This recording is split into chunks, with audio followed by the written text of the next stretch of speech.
Bismillahirrahmanirrahim. Assalamualaikum warahmatullahi wabarakatuh.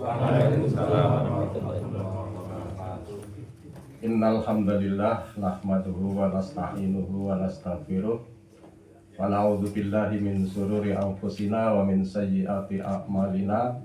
May yahdihillahu fala mudhillalah wa may yudlilhu fala hadiyalah. Asyhadu an la ilaha illallah wahdahu la syarikalah wa asyhadu anna Muhammadan abduhu wa rasuluh alladzi la nabiyya wa la rasula ba'dah. Rabbi shrah li sadri wa yassir li amri wa hlul 'uqdatam min lisani yafqahu qawli. Amma ba'd. Yang saya hormati Ketua Ranting Muhammadiyah beserta pengurus Muhammadiyah Ranting Bejogol, para sesepuh, para alim yang saya hormati, para pemuda dan hadirin semua, insya Allah yang dirahmati oleh Allah Subhanahu wa Ta'ala.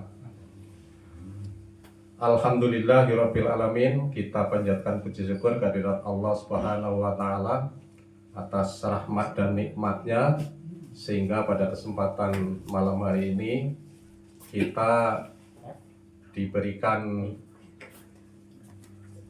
nikmat berupa bisa bertemu dalam acara pertemuan rutin Muhammadiyah Ranting Bejogol yang insya Allah dalam keadaan sehat walafiat.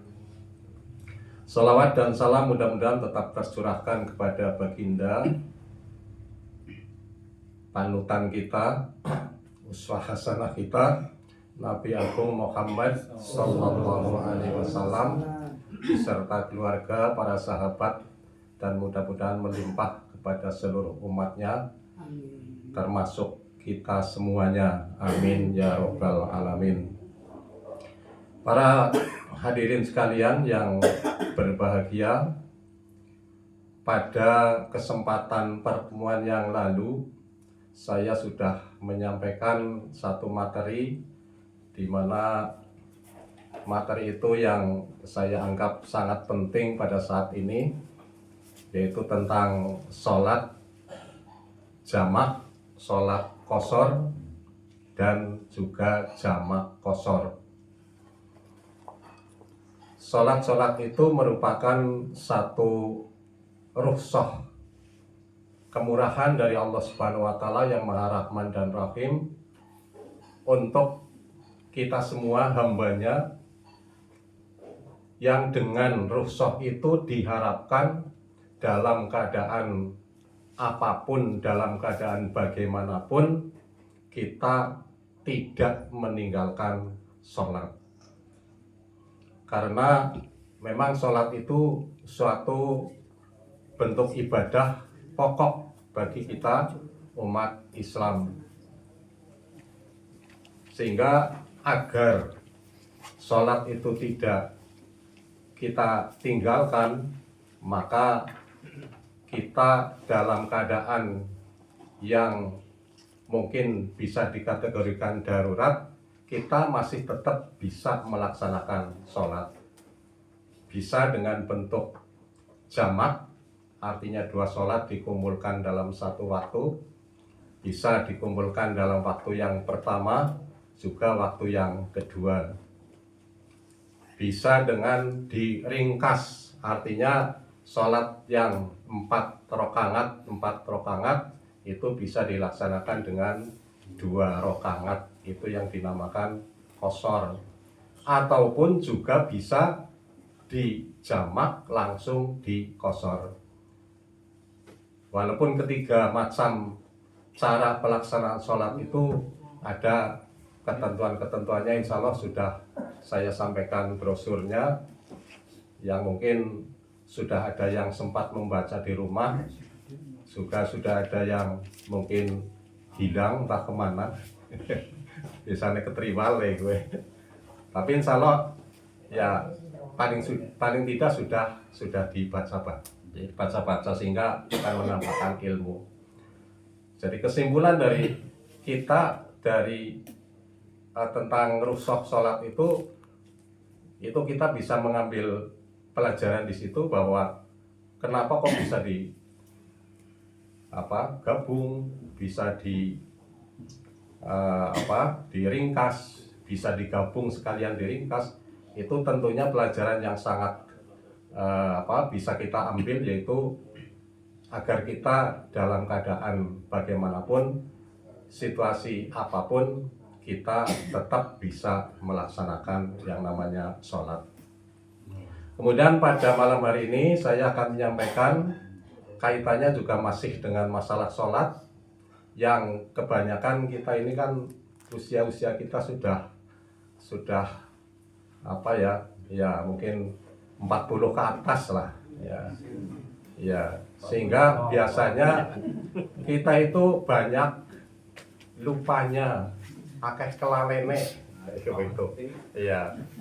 Nah, sehingga yang saya sampaikan pada malam hari ini adalah tentang sujud sahwi.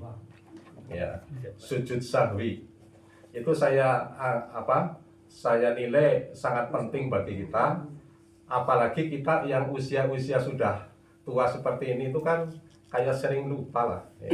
Sering ragu-ragu. Angger panjenengan kayaknya mboten ya, mboten beda, iya. Jadi apa? Wis telu hangat apa nembe loro apa wis papat deh. Pernah kados ngaten? Nah, sorry. Iya. Ki nyong sujude sepisan apa wis pindho iku. Nate nama mboten nggih. Nate nggih malah sering banget, Bu sering tok ya. Tapi memang secara umum, apalagi kita yang tadi nyatakan usia sudah lanjut lah ya. Wong sing enom sing jeneng kelalen kan orang nomor tua. Wong sing akeh anggar wis kesepuhan ya patut akeh kelalen seperti itu. Nah, di sini tentunya kita merujuknya karena kita warga Muhammadiyah, kepada tarjih ya, kepada putusan tarjih. Yang putusan tarjih itu sebetulnya tidak meninggalkan mazhab ya. Jadi tidak anti mazhab sebetulnya. Karena tarjih itu dari siapapun mazhab, siapapun imam, siapapun, kalau asal itu diambil dari dalil-dalil yang kuat ya, yang rojih namanya itu tetap dipakai. Beda dengan ada mungkin kelompok, mungkin itu kita tidak tahu persis, kelompok-kelompok yang memang meninggalkan mazhab-mazhab yang mazhab yang besar itu kan ada 4, itu Syafi'iyah, Hambali, kemudian siapa lagi? Ya, Hanafi, kemudian siapa lagi? Maliki. Ya, itu yang sebenarnya masih banyak sebetulnya, tapi yang tersohor itu adalah 4 mazhab itu. Nah, Muhammadiyah tidak mengambil dari satu mazhab, tidak mengikuti satu mazhab, tapi tidak menolak dari 4 mazhab itu. Artinya ketika para imam mazhab itu memang mengambil hukumnya berdasarkan dari Al-Quran ataupun Quran sudah pastilah, tapi dengan mengambil dari hadis-hadis yang sahih, mungkin mutawatir mutawatir itu adalah hadis yang memang sudah tidak diragukan lagi kesahihannya ya. Kalau dikatakan ya tidak seperti Al-Quran tapi di atasnya sahih, itu yang namanya mutawatir, kemudian sahih seperti itu. Nah, Muhammadiyah mengambil dasar-dasar hukum itu dari yang sahih, dari mazhab manapun itu diambil, sehingga tidak anti mazhab ya, tapi mengambil dari yang sahih itu. Sehingga di sini para bapak sekalian, untuk masalah sujud sahwi itu ya, sahwi itu sama dengan nisyan atau lupa ya. Itu artinya karena lupa, itu kelupaan. Nah, yang pertama untuk sujud sahwi itu biasanya untuk setelah rakaat kedua, ini sholat yang 4 rakaat atau yang 3 rakaat, itu kan berarti setelah tasyahud. Nah, setelah rakaat kedua itu kan kita berdiri seperti itu. Ya. Kemudian bisa juga sing kudune berdiri, apa itu jamaah, apa itu sendirian, ya. Sing seharusnya berdiri mungkin kok duduk, atau mungkin seharusnya duduk berdiri, itu mungkin bisa saja nantinya. Ya. Nah, ketika sudah 2 rakaat, kemudian kok harusnya duduk kan, duduk tasyahud awal, kok berdiri, ya, itu kan berarti kelalen. Tapi kalau berdirinya sudah tegak, itu kita langsungkan saja, tidak usah duduk. Ngadege wis jejeg. Tapi yang ngadege kok nembe grenjet ta iku kok kemutan, ya langsung duduk. Nah, kalau berdirinya itu sudah jejeg tegak, ya, kemudian dilaksanakan langsung berarti orang melaksanakan tasyahud awal, maka itulah yang nanti sebelum salam kita melaksanakan sujud sahwi. Nah, berarti karena tidak melaksanakan tasyahud awal. Tapi ketika wis arep ngadeg kok terus kemutan kok kudu tahiyat awal kok, nah, langsung duduk, maka tetap duduk, sholatnya dilaksanakan sebagaimana mestinya, sempurna. Kalau yang mungkin zuhur, asar, isya yang 4 rakaat begitu, yang maghrib juga 3 rakaat. Nah, kalau tidak berdirinya belum sempurna, kemudian kita balik duduk, maka itu tidak perlu tidak perlu sujud sahwi begitu. Karena kan berarti kemutan langsung dilengkapi seperti itu. Nah, ini saya hadisnya tidak gitu hafal, sehingga saya masukkan saja ke HP ini. Idza qama ahadukum minar ngatain, idza qama ahadukum minar raqatain, apabila qama berdiri ahadukum di antara kalian di antara kalian minar raqataini dari 2 rakaat. Apabila berdiri kudune lenggah kok berdiri, padahal itu baru 2 rakaat, mau sholat 3 rakaat atau 4 rakaat. Falam yastatim fa iman qaiman fal yajlis. Falam yastatim qaiman, yang berdirinya belum jejeg tegak lah, fal yajlis, maka duduklah. Itu keterangan ini hanya dasar hadisnya seperti itu. Dada ngerko ngadege urung tegak, urung jejeg, maka duduk seperti itu. Fa inis tatamma qaiman fala yajlis. Tapi apabila berdirinya sudah tegak, fala yajlis, maka janganlah duduk. Wasajada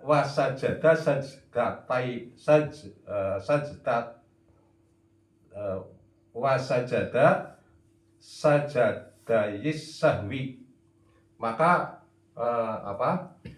setelah lengkap sholatnya, ya, maka itu kita melaksanakan sujud sahwi sebelum salam. Itu yang pertama. Ada pengertian? Apa bingung? Ada pengertian apa bingung? Jadi anggar rakaat kedua, umpamane arep salat maghrib, wis rakaat kedua kan kudune jagong karena tahiyat awal. Tapi kelalen ngadeg. Anggar ngadege urung jejeg kon duduk tasyahud awal. Itu ketika kita sholat sendiri. Kalau berjamaah itu nanti lain lagi ya. Ya. Ya, jawaban sementara ya, sendiri maupun berjamaah. Tapi berjamaah kan jelas imamnya itu yang diingatkan seperti itu. Ya, ini langsung saja bisa ya. Yang umpamanya berjamaah kan kita yang namanya sholat jamaah kan kita makmum itu wajib mengikuti imam. Nah, imamnya kan justru kalau jamaah itu terbantu oleh makmum, karena ketika imam ini kudune jago kok ngadeg kan subhanallah ya. Tapi subhanallah itu apa kalimat zikir, jangan marah. Oh, wis kudune tahiyat awal kok ngadeg subhanallah. Jengkel kayaknya itu tidak seperti itu kita yang berzikir.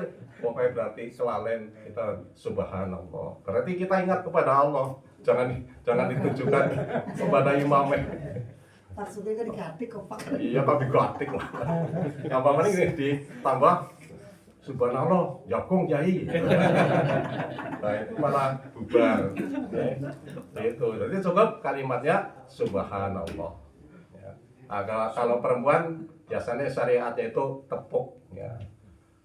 Tapi kalau imamnya memang pendengarannya kurang kan, ya subahin Allah nama ya, tetap ngadeg. Nanti, nah itu mungkin kan, jadi apa? Wis ngomongi, wis ngomong pas subhanallah, tapi ngadeg bae, nanti subhanallah pada yang ketat ya subhanallah ya bisa lah ya, subhanallah. Padahal kok sekali kok tidak kedengaran ya subhanallah. Aja tambahi kata-kata yang lain seperti itu. Nah kalau terpaksa berdiri ya kita imam ikut berdiri. Ya. Berarti imamnya ikuti imam. Iya kalau sudah sejak itu. Padahal itu ya tampil. Iya tetap mengikuti. Jangan dewek gimana. Jangan mufarokoh istilahnya memisahkan diri. Itu tidak seperti itu. Ya tetap mengikuti imam. Itu.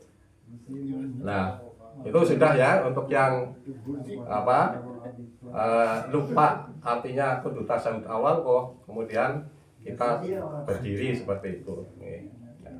Kemudian yang kedua kalau ragu-ragu rokaatnya inyong ge wis sholat iya kan biasanya begitu wis loro apa wis telu apa anak sampai sisi kayaknya ya orang lagi ya seperti itu.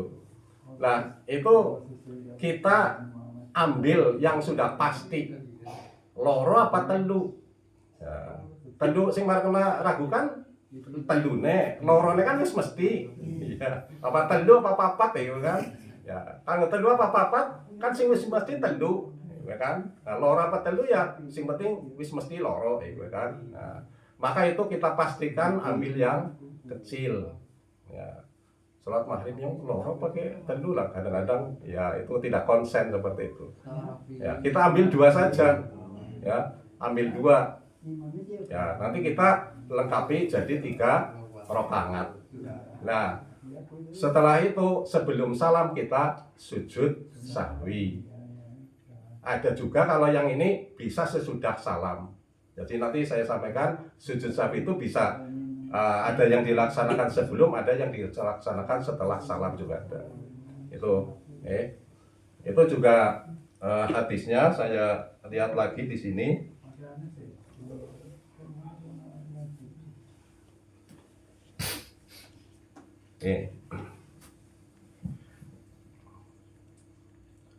Ngan Abi Sa'idil Khudri anna Rasulullah sallallahu alaihi wasallam qala dari Abi Sa'id Al-Khudri bahwa Rasulullah sallallahu alaihi wasallam bersabda idza syakka ahadukum fi sholati falam yadrikum sholla salasan am arba'an. Idza syakka apabila ragu lah ahadukum di antara kalian fi sholati dalam sholatnya falam yadrik kam tadi ragu-ragu kam sholat salasan am arba'an wis telu apa wis papat di sini artinya begitu. Falam yasroh falam yasroh syakka ya wal yabni ala mas tayakona thumma yasjudu sajdata ini qabla ayyusallim nih. Jadi ketika kita ketika kita ragu dalam sholat sudah 3 rakaat atau 4 ya mungkin sudah 2 atau 3 begitu. Kemudian kita tetapkan falyabni alamas taikona. Jadi ditetapkan untuk yang lebih meninggalkan keraguan-raguan, berpegang kepada yang lebih meyakinkan. Artinya yang lebih meyakinkan kan telu apa papat ya telu ya lah, loro apa telu ya berarti loro kan, seperti itu. Ambil yang kecil begitu, seperti itu. Tsumma yasjudu sajdata ini qabla ayyusalim. Kemudian sujud ya, 2 sujud sebelum salam. Hadis riwayat Muslim. Itu. Jadi ketika ragu-ragu rakaatnya, maka kita tetapkan saja yang kecil. Kemudian berarti kita ketika walaupun memang sudah 3 tapi kok ragu-ragu loh, tentu apa loro, ya ambil yang 2 saja. Walaupun nanti setelah ditambah kan jadi lebih begitu, itu tidak masalah. Ya, karena lupa, itu syariatnya seperti itu. Itu yang kedua. Ya. Kemudian yang ketiga, rakaatnya jelas kurang. Ya, rakaatnya jelas kurang. Ini jelas. Jelasnya itu ngertinya ingat sendiri maupun diingatkan. Nah, kan berarti ini mungkin sholat berjamaah, ya. Sholatnya kurang rakaatnya ini karena ingat ataupun diingatkan oleh orang lain. Ya. Nah, walaupun mungkin sholatnya kekurangannya diingatkannya atau ingatnya itu sudah mungkin sudah selesai sholat dan suwe nembe, kan mungkin ada yang baca doa seperti itu ya. Kemudian setelah itu diingatkan ya. Maka setelah tahu bahwa tadi sholatnya kurang, maka kita supaya melengkapi kekurangannya ya, dan kita supaya setelah melengkapi kekurangannya kita supaya sujud sahwi, kita supaya melaksanakan sujud sahwi setelah salam ya. Jadi ngaten lah mbok badan bingung, kita sholat maghrib lah, katakan maghrib ya, itu kita baru 2 rakaat kemudian tahiyat akhir, nah, seperti itu, tahiyat akhir. Nah ya kalau berjamaah ya mungkin makmumnya ada yang mengingatkan, tapi lagi-lagi mungkin tidak kedengaran atau bandel ya bisa ya. Orang ya benar, langsung tahiyat akhir bahan kan, terus salam ya, padahal kurang serakaat. Lah setelah salam ada yang mengatakan Pak Sukri, Pak Kiai atau Pak Imam ya, Pak Imam tapi imam sholat maksudnya ya. Jadi sholatnya kok loro.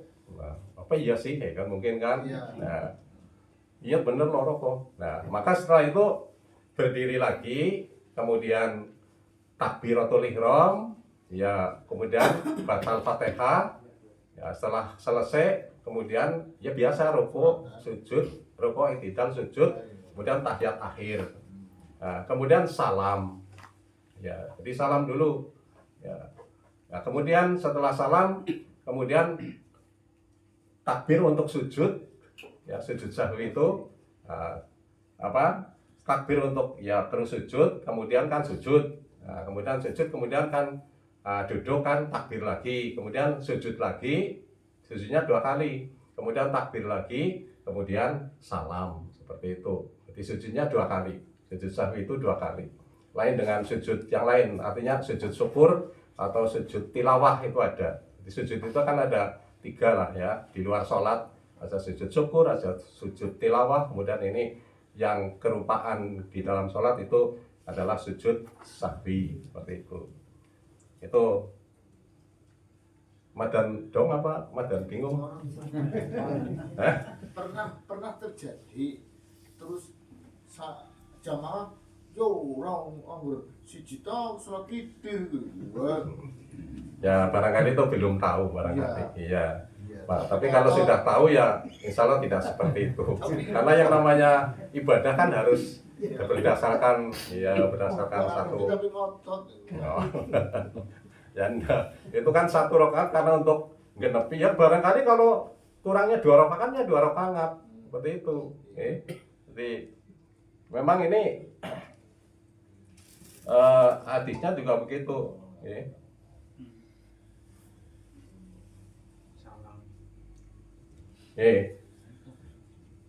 Nah, ini terjadi ngadib Ibnu Mas'udin anna Nabi sallallahu alaihi wasallam dari Ibnu Mas'ud bahwa Nabi sallallahu alaihi wasallam sholat khamsan faqila lahu. Ini Nabi pernah sholat ya, ini mungkin ini yang nanti ya, ini tadi kurangan, ini yang kurang ya. Ya.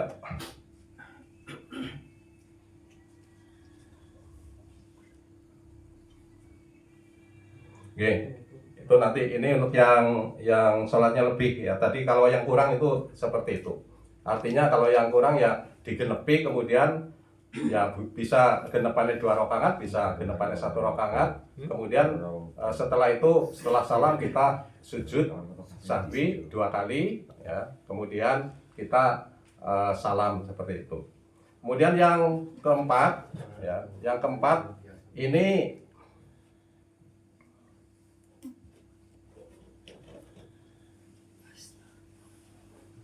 yang keempat ini kelebihan rakaat. Ini langsung tadi yang kurang, ini yang kelebihan rakaat.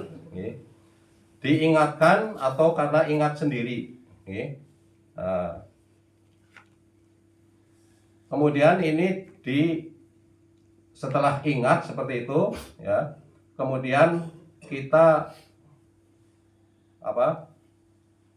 langsung, kalau ingatnya itu ya sebelum salam ya, maka sujud sahwinya juga sebelum salam seperti itu ya. Tapi kalau kelebihan kan berarti malah wis rampung ya. Iya, wis rampung berarti ini berarti langsung sujud sahwi karena sudah selesai ya, sudah selesai. Ya, jadi ini kasusnya ini Ngan Ibnu Mas'udin anna Nabi sallallahu alaihi wasallam, dari Ibnu Mas'ud dari bahwasanya Nabi sallallahu alaihi wasallam sholat khamsan. Nabi Muhammad sallallahu alaihi wasallam sholat 5 rakaat, padahal sholat wajib. Sholat apa sih 5 rakaat? Ya berarti kelebihan ya, seperti itu. Faqila lahu, maka setelah sholat ini kemudian para sahabat takon ya Rasulullah ya, azida fis sholat, wonten tambahan rakaat ngoten. Faqala ya, maka Rasulullah bersabda, wa ma dzalik, ada gimana sih, mungkin seperti itu ada apa sih seperti itu. Nabi bersabda atau apa yang terjadi ya, deneng bareng wis rampung kok takon ditambahi seperti itu. Faqalu, maka para sahabat berkata, sholaita khamsan. Tadi sholatnya 5 rakaat. Fasajada sajdata ini ba'dama salam.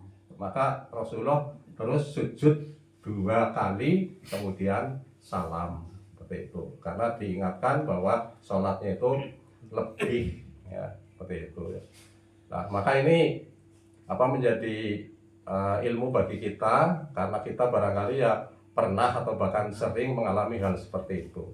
Dan ini bukan hanya pada rakaat sholat saja, tapi mungkin termasuk itu kalau yang pertama kan tasyahud awal, itu yang kelupaan. Kemudian barangkali sujudnya juga, ini oke kalau disujud pindo pas pisan sih, kan kayaknya seperti itu ya.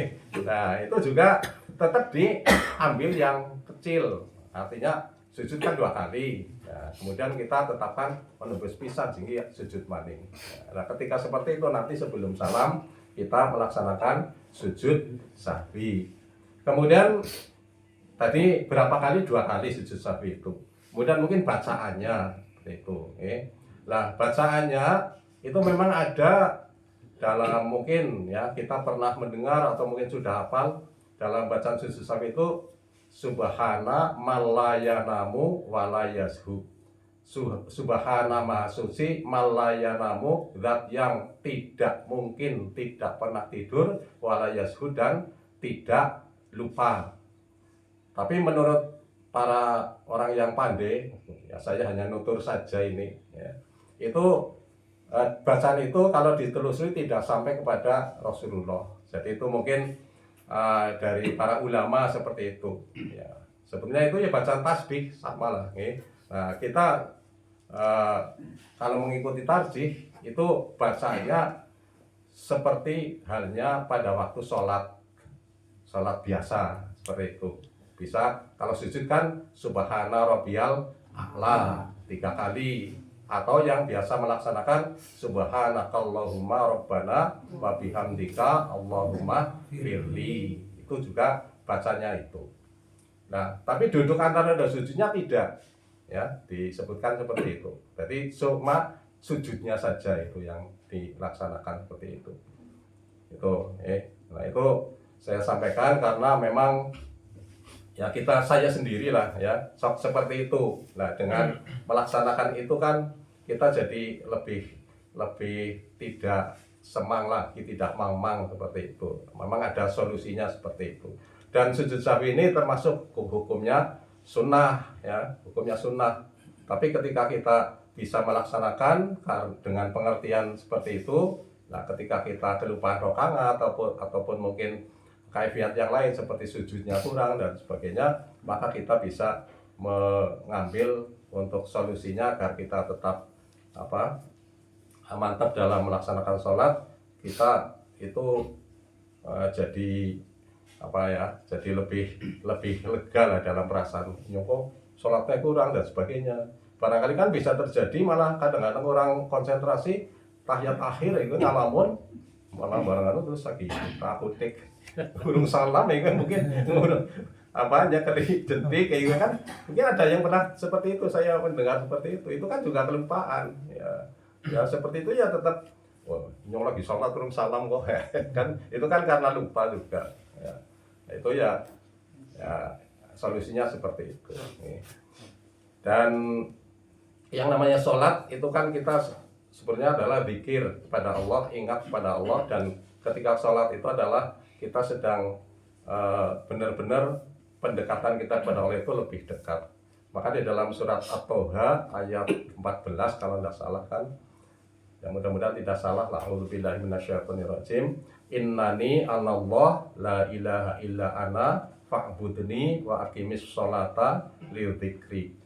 Innani, sesungguhnya saya ini adalah Allah. Innani anallah, la ilaha illa ana, tidak ada Tuhan selain saya Allah. Fa'budni, maka sholatlah untukku, kepadaku.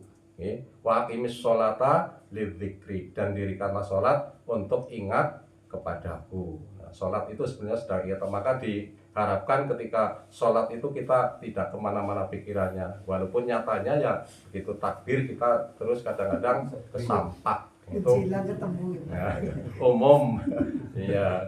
Maka kata-kata yang ekstrim itu jadi ya sholat kena golet ya, golet barang hilang, itu ya tidak tepat sebetulnya, tapi kita harus berusaha semaksimal mungkin.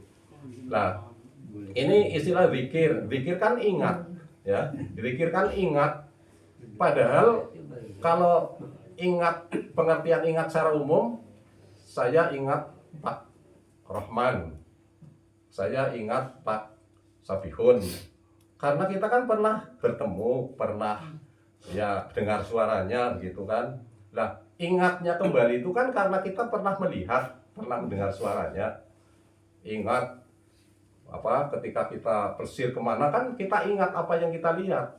Nah, sementara kita supaya ingat kepada Allah, tapi kan kita tidak pernah ya mbok. Nah, itu kan seperti bagaimana jadinya. Nah, ini bahwa kita ingat kepada Allah ini artinya kita bisa menghadirkan Allah pada kita saat sholat. Jadi kita merasa sekali bahwa apa yang saya lakukan itu adalah ini kehendak Allah dan kuasa Allah, seperti itu. Ya, caranya menghadirkan ingat kepada Allah itu seperti itu. Tidak seperti saya ingat kepada teman, ingat kepada apa. Itu tidak seperti itu ya. Karena kita malah tidak boleh menggambarkan Allah seperti apa di depan kita, kan malah tidak boleh itu. Nah, maka untuk kita bisa ingatnya kepada Allah, kita merasa inyong bisa ngadeg, inyong bisa rukuk, bisa sujud, bisa bergerak, ini karena kuasa Allah seperti itu. Jadi ketika kita merasa seperti itu, maka insya Allah kita akan ya merasa apa ya, lebih mantap bahwa inyong bisa obah kayak gini karena dikersakan ya, dikehendaki oleh Allah. Itu sarannya seperti itu ya. Kadang-kadang kan kita buntu kon imat kepada Allah, nyatanya kita belum pernah ingat, belum pernah mendengar. Tapi ketika kita menghadirkan sifat Allah yang Maha Kuasa itu, nah paling tidak seperti itu ya. Ini pengertian kita itu sebatas itu. Mungkin kalau yang ilmunya sudah tinggi sih kita tidak tahu seperti itu atau tidak. Tapi untuk ukuran kita untuk zikir ingat kepada Allah itu seperti itu. Ya, ketika kita baca Al-Quran ya kita begitu ingat bahwa apa yang kita baca itu adalah merupakan kalam-kalam Allah Subhanahu wa Ta'ala, seperti itu. Ya, jadi kembali kepada materi pada malam hari ini, yaitu tentang sujud sahwi, bahwa kesimpulannya sujud sahwi itu Insya Allah di sini ada kesimpulannya bahwa sujud sahwi itu kita lakukan pertama karena ragu mengenai jumlah rokaat atau kaifiat yang lain. Jumlah rokaatnya ragu, inspirasi utawa sujudnya ping pira seperti itu, utawa tasahud apa urung seperti itu. Kemudian yang kedua, lupa kelebihan rokaat sebelum mengerjakan kaifiat sholat dan kekurangan rokaat. Nah, dalam hal ini kekurangannya harus ditambah. Kalau yang kekurangan harus ditambah.